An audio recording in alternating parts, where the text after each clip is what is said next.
E a gente continua falando sobre os reflexos da guerra na Ucrânia aqui no Brasil. Eu converso agora com a advogada Renata Abalém, diretora jurídica do Instituto de Defesa do Consumidor do Contribuinte, ou IDC. Ela já está aqui comigo. Bom dia, doutora, seja muito bem-vinda aqui ao Agronotícias. Bom dia, Pedro. Bom dia, quem está nos assistindo. Um dia excelente, Dia da Mulher, mas com notícias não tão agradáveis, né? Guerra é Infelizmente. guerra. Exatamente. Bom, queria já aqui trazer as felicitações para a doutora também, né? Um feliz Dia da Mulher. Apesar da situação, temos também que colocar um sorriso no rosto na hora que É realmente é para verdade, colocar, não é verdade? Então é tá verdade. certo. Vamos voltar então a falar do assunto que nós estamos aqui trazendo, que é em relação ao conflito lá na Ucrânia, né? As sanções econômicas na Rússia e o conflito no território ucraniano estão alcançando aí o transporte marítimo, né? Em relação ao seguro de mercadorias. Isso tem trazido reflexos, não é? Sim, uma vez que os países estão se mobilizando para criarem sanções para a Rússia, essas sanções financeiras, econômicas, elas vão eventualmente, às vezes necessariamente, esbarrar no seguro e no resseguro das mercadorias, do transporte, do comércio internacional. Significa que, não havendo seguro ou seguro se encarecendo bastante, essas mercadorias elas vão ficar muito difíceis de chegar até nós. E isso gera um aumento de tudo. Eu estava ouvindo o seu programa, então você falou do aumento do combustível, que o governo está estudando uma situação. Nós ouvimos agora o aumento do trigo. E a projeção que a gente faz é uma disparada de preços de todas as vertentes. Aonde que tem consumo, nós vamos ver disparada de preços. E isso é uma lástima, viu, Pedro? É uma lástima, porque nós, além de estarmos no mês da mulher, dia 15 nós comemoramos o Dia Mundial do Consumidor. E a conta vai cair no nosso colo. Isso aí é indiscutível. Nós vamos pagar a conta por essa guerra na Ucrânia, na Rússia, pelas sanções que vão acontecer, que já estão acontecendo. Indiscutivelmente, o custo vai ficar para nós. Nós que fazemos supermercado, nós que abastecemos o nosso carro, nós que fazemos a roda girar, somos nós que vamos pagar essa conta. Isso vai resvalar também no campo, né? Trazendo aí problemas na questão principalmente dos fertilizantes, que vai Sim. para a gôndola, né? Eu sempre falo, se mexe na gôndola é porque mexeu lá no campo também. Neste sentido, aumenta também oportunidades do Brasil acabar conquistando novos mercados ou se interessando por novos mercados para suprir essa demanda, né? Que vai sendo, aí, sendo mais achatada por conta deste conflito lá na Ucrânia, não é? É aquela situação, se tem limão, então vamos tentar fazer uma limonada. Toda época de crise, seja ela crise pandêmica, seja ela guerra, nós temos a oportunidade de olhar para outras situações que às vezes não enxergaríamos em tempos comuns.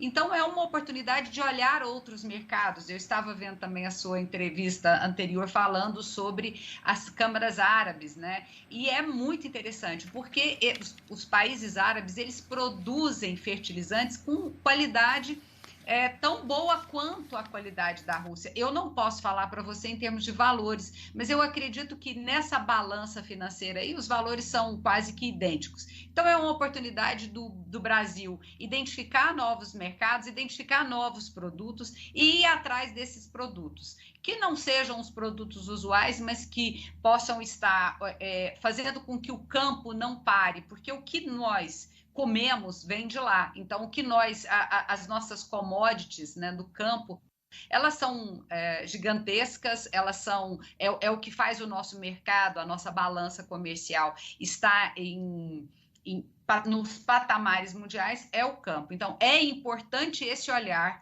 para outros mercados.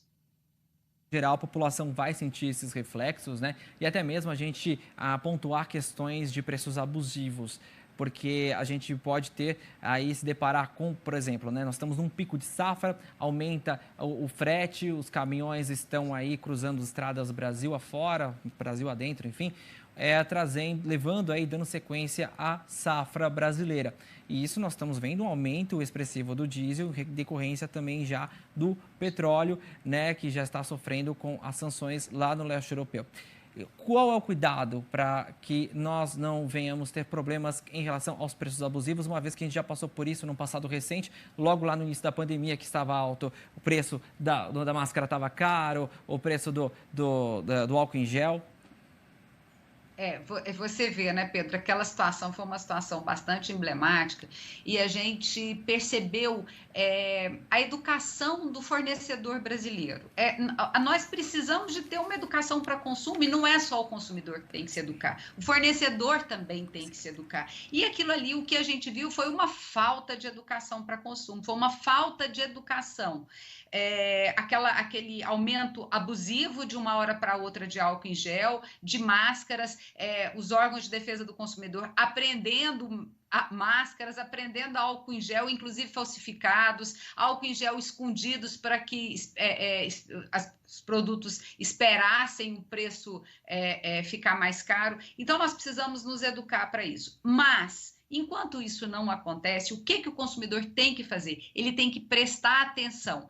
Não é possível hoje um produto custar R$1 e amanhã ele custar 5.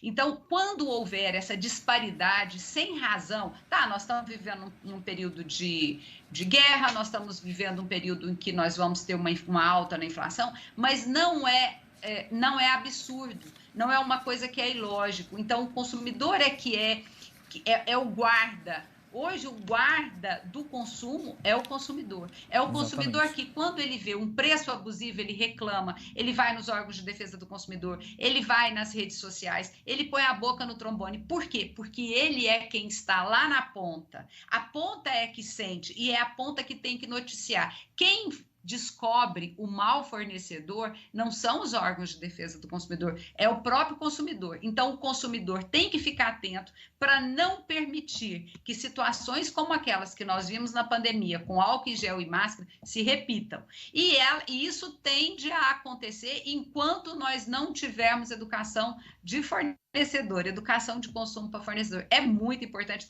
Aonde eu vou, eu falo sobre isso, porque não é o consumidor que é ruim.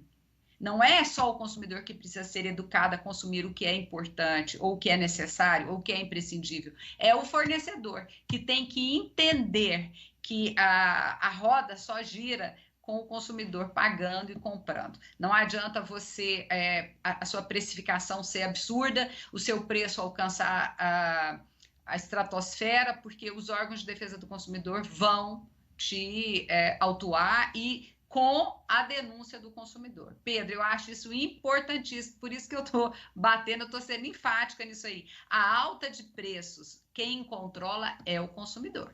Com certeza. Doutora Renata, muito obrigado pela sua participação. Obrigada. Agradeço aqui as suas explicações, falando aí do consumidor de uma forma geral, que tem sempre que ficar de olho, também fazendo uma análise aí dos reflexos lá no leste europeu, aqui no nosso país. Muito obrigado pela sua participação e até a próxima. Obrigada, um bom dia.